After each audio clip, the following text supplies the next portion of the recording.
ہے, سنا ہے, یہ کہتے سنا ہے کہ اپنے مقدر کو کوس رہے ہوتے ہیں, اپنے نصیب کو کوس رہے ہوتے ہیں. ہوتا کچھ یوں ہے کہ ہمیں جب کچھ تھوڑا عرصہ جب ہمارے میں انرجی ہوتی ہے, پاور ہوتی ہے, جب نئے نئے جوان ہو رہے ہوتے ہیں, اس وقت ہم تھوڑی بہت محنت کر لیتے ہیں.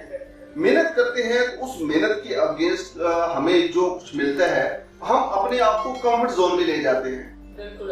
ٹھیک ہے, جب ہم ایزی فیل کر لیتے ہیں, جب اپنے آپ کو ہم کمفرٹ زون میں لے جاتے ہیں تو اس کے بعد ہوتا کیا ہے, ہمیں کرنا کیا چاہیے کہ ہم کہتے ہیں کہ بس گزارا ہو رہا ہے, ٹھیک ہے. ٹھیک ہے, جب ہم اس سے آگے نکلیں گے, جب آپ کے پاس ایک پنکھا ہے تو آپ کی خواہش ہوتی ہے کہ میرے گھر میں اے سی لگ جائے. کچھ لوگ اس وجہ سے بھی اے سی نہیں لگواتے, بھائی اے سی لگوانا تو آسان ہے, ہر مہینے بجلی کا بل کہاں سے آئے گا, رائٹ. تو اسی طرح مطلب آپ اس کو آگے لے کے چلے. میرے کہنے کا مطلب یہ ہے کہ جب بھی آپ اپنی ایک چیز کو اچیو کریں, اپنی لائف کو کمفرٹ زون میں نہ لے کے جائیں, اپنے آپ کو ایک اور نیا چیلنج دیں. جب ایک چیلنج آپ کا فلفل ہو جائے تو اس کے بعد اپنے آپ کو دوسرا چیلنج دیں. ٹھیک ہے, اپنے آپ کو کیسے چیلنج؟ دیکھیں نا, یا بات یہ ہے کہ یہی چیلنج ہے نا, جیسے کہ آپ نے اپنے گھر میں اے سی لگوا لیا, اس کے بعد اپنے ذہن میں ایک اور چیز رکھ لیں کہ میں نے اپنے ساتھ والے کمرے میں بھی اے سی لگوانا ہے, یا میرے پاس اگر موٹر سائیکل ہے تو میں نے کار لینی ہے. تو یہ اپنے آپ کو چیلنج دینا ہے. ٹھیک ہے, اگر آپ اس طرح کی چھوٹے چھوٹے چیلنج اپنی لائف میں کرتے رہیں گے, اپنے آپ کو کمفرٹ زون میں نہیں جانے دینا. جب آپ دیکھیں, آپ بنے ہیں انکمفرٹ کے لیے, آپ کمفرٹ رہنے کے لیے بنے نہیں ہیں. ٹھیک ہے, جیسے کہ آپ بحری جہاز دیکھ لیں, بحری جہاز سب سے زیادہ کہاں پہ محفوظ ہے, اپنے کنارے پہ یا اپنی بندرگاہ پہ. ٹھیک ہے, لیکن وہ وہاں کے لیے بنا نہیں ہے, وہ بنا ہے سمندر کے لیے, وہ بنا ہے ادھر سے سامان ادھر لے جانے کے لیے.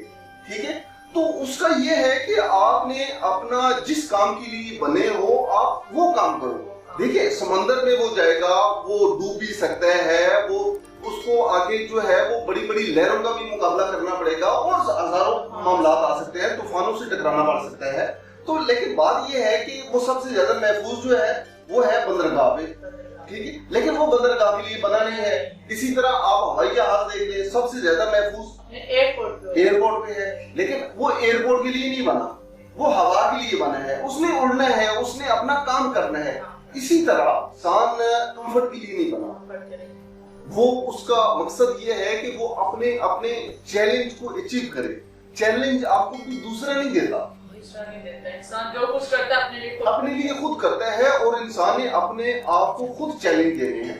جب آپ اپنے آپ کو خود چیلنج دو گے تو وہ چیلنج جب آپ اچیو کرتے ہو, ایک تو یہ ہے کہ آپ کے اندر ہمت حوصلہ اور بڑھتا ہے وہ چیلنج اچیو کر کے, اور جب وہ چیلنج اچیو ہو جائے تو اپنے آپ کو کمفرٹ زون میں مت لے کے جاؤ کہ اب تو میں بیٹھ جاؤں آرام سے کھاؤں گا, بس چلتا رہے گا. ٹھیک ہے, اسی طرح میں ابھی اگر اجازت ہو تو میں آپ کو ایک چھوٹی سی سٹوری ہے وہ آپ کی خدمت میں پیش کرتا ہوں اور ناظرین کی خدمت میں, کہ ایک باپ بیٹا تھے, بڑے ماشاءاللہ اچھے فیملی کے تھے, اور وہ کہیں سے جا رہے تھے.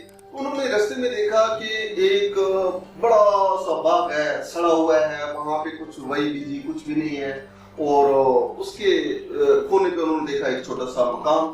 اس مکان کی جا کے انہوں نے دستک دی. انہوں نے کہا کہ مطلب ان کو پیاس لگی, کہا کہ پانی دے دے. وہ جو شخص پانی لے کے آیا وہ تقریباً درمیانی ایج کا تھا, 40-45 مڈل ایج کا تھا. اس کے ساتھ بچے تھے, بڑے خستہ حالت میں تھے, بڑے ان کے کپڑے پھٹے ہوئے اور حالات خراب. خیر انہوں نے وہ پانی پونی پیا. تو انہوں نے کہا اگر اجازت ہو تو ہم رات کو یہاں پہ رہ لیں. تو انہوں نے کہا جی آف کورس, آپ ہمارے مہمان ہیں, آپ رہ لیں. انہوں نے وہاں پہ رات کو رہنے کا فیصلہ کیا. وہ بیٹا جو ہے وہ تقریباً اس کا 10-12 سال کا بیٹا تھا. ٹھیک ہے, باپ بیٹا وہاں پہ رات کو رہے. کہا کہ یہ جو باہر آپ ہے یہ کس کا ہے؟ کہنے لگا جی یہ تو ہمارا ہے. انہوں نے کہا یہ لگتا ہے کہ اس میں آپ کوئی وائی بیجی یا کوئی آپ اس سے کچھ کاشت نہیں کرتے. انہوں نے کہا کہ جی نہیں, بس ہمارا گزارا ہو جاتا ہے, ہمارے پاس ایک چھوٹی سی بھینس ہے. ٹھیک ہے, تو اسی کا دودھ کچھ ہم پی لیتے ہیں اور کچھ جو ہے وہ بیچ دیتے ہیں, تو بس گزر بسر ہو جاتا ہے. اس کے بعد وہ کھانا کھا کے سو گئے. کوئی رات کا کچھ ٹائم گزرا, پہلا پہر گزرا. جو مہمان تھے وہ باپ نے اپنے بیٹے کو اٹھایا کہ بیٹا, اس کو کہا ہے کہ اٹھو, ابھی ہم نے یہاں سے نکلنا ہے. اس سے پہلے یہ جو ان کی بھینس ہے اس کو یہاں سے کھائی میں گرانا ہے. وہ حیران ہو گیا بچہ. ڈیفینیٹلی پہلے کا جو دور تھا, ہم لوگ جو ہے والدین سے کوسچن نہیں کرتے تھے.